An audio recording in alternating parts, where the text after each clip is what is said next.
si vous avez un compte Gmail puis vous voulez pas vous casser la tête puis vous voulez utiliser YouTube à la place de Twitch, ben, sachez que c'est maintenant rendu assez facile et que ça va très bien avec OBS également. Donc tout ce que vous avez à faire, c'est quand vous arrivez dans YouTube, vous allez sur votre compte qui est en haut à droite.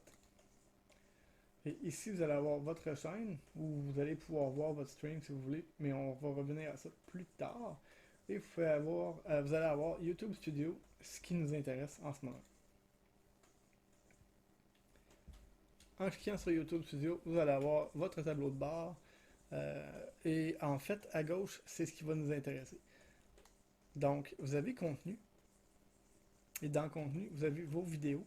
Et vous avez diffusion en direct. Ok, alors vous allez appuyer sur créer, passer au direct. Notez que ça peut prendre, si vous n'avez jamais fait ça, ça peut prendre jusqu'à 24 heures pour YouTube pour autoriser votre streaming. Donc, encore une fois, je vous suggère fortement de faire un test à l'avance et de le setuper bientôt si vous avez l'intention de l'utiliser pour Extra Life. Et en fait, on va aller faire programmer une diffusion en direct. Normalement, ici, vous allez avoir probablement absolument rien parce que vous n'en aurez pas fait avant. Donc, on peut faire Create New. Vous pouvez ajouter un titre. Extra Life Stream. Oups. Stream. Vous pouvez ajouter une description pour votre vidéo. Vous pouvez dire que c'est un jeu vidéo. Vous allez avoir plusieurs catégories. On va rester dans les jeux vidéo pour nous. Et vous allez mettre le titre de votre jeu. Par exemple, disons que je vais y aller avec Final Fantasy. Tiens, on va prendre le premier. Voilà. Pour les besoins de la cause. Vous pouvez également vous ajouter une image ici. Je vais en mettre une pour les besoins de la cause. Voilà.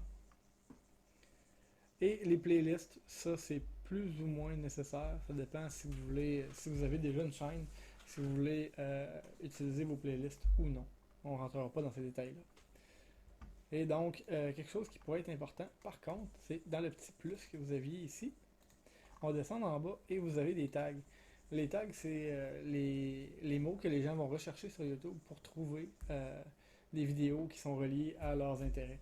Donc à ce moment-là, je vous suggère de mettre Extra Life, de mettre le nom du jeu évidemment, de mettre événement de charité, etc. Plus vous en mettez, mieux c'est, évidemment, parce que dans le fond, ça va vous donner beaucoup plus de visibilité. Donc ensuite, on peut faire suivant. Oh, il y a quelque chose que je veux m'assurer avant. Je crois que c'est plus tard, donc ça devrait être correct. Assurez-vous que vous avez la licence standard. Ici, les options, ici, je vais vous laisser les choisir, bien entendu. Mais vous pouvez activer ou désactiver le chat en direct. Vous pouvez décider si vous voulez que tout le monde puisse participer au chat ou juste vos abonnés.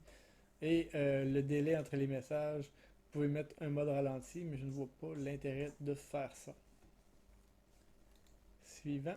Ce qui est vraiment, vraiment, vraiment important ici, c'est d'enlever ça et de mettre ça en public. Qu'est-ce que ça fait en fait?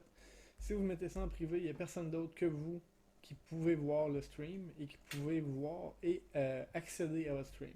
Si vous le mettez en non répertorié, seuls les gens qui vont avoir le lien internet vers votre stream vont pouvoir y accéder et il n'apparaîtra pas sur votre page publique. Si vous le mettez en public, non seulement l'événement va apparaître, mais en plus il va apparaître avec un délai et vous allez apparaître live même si vous ne l'êtes pas en disant que vous allez être live à la date et l'heure prévue, etc. etc. Donc dans notre cas, on voudrait mettre ça pour le 21,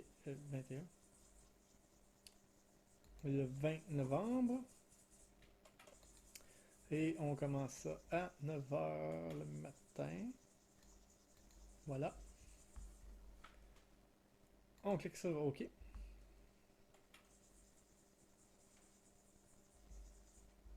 À ce moment-là, vous allez avoir ça ici qui apparaît. Dans le fond, si on ouvre une autre page, je vais ouvrir pour vous montrer qu'est-ce que ça donne. Si on ouvre notre chaîne, par exemple, je sais pas si on va le voir sur ma chaîne en ce moment. Probablement pas parce que je ne suis pas live là. Mais ce qu'on pourrait aller faire par contre, c'est aller voir dans YouTube Studio.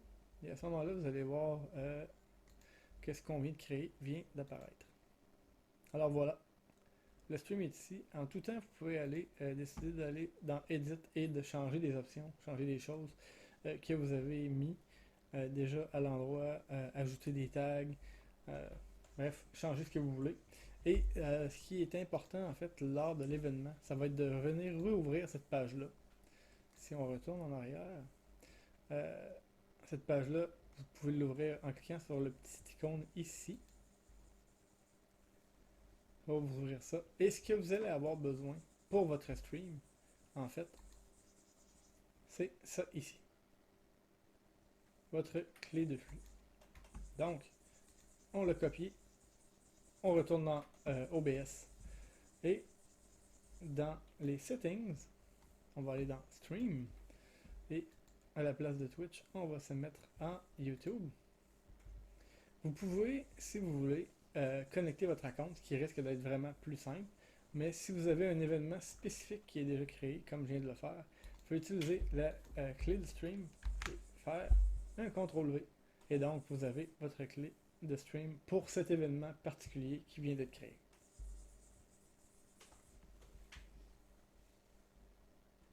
Ça fait le tour pour ce tutoriel de YouTube. Si jamais vous avez des questions, n'hésitez pas à me contacter.